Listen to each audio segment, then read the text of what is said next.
jungle. Miraj railway स्थानकात 23 तोळे सोन्याची चोरी, 5 अनोळखी इसमांनी संगनमत करून केली हातचलाखी.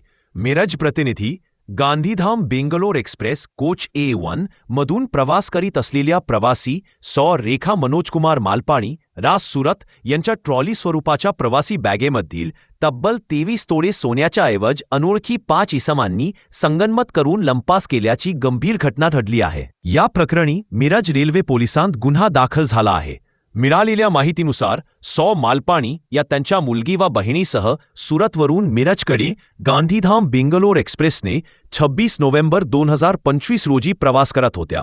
सायंकाळी सुमारे 7 वाजता गाडी मिरज स्थानकावर आल्यानंतर त्यांनी ट्रॉली बॅगा कोचच्या दरवाज्याजवळ आणून ठेवल्या.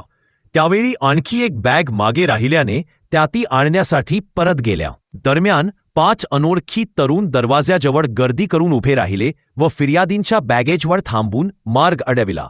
स्टेशनवर आल्यावर हे तरुण दुसऱ्या बाजूला उतरून जलद गतीने पसार झाले.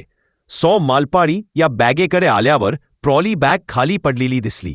संशय आल्याने त्यांनी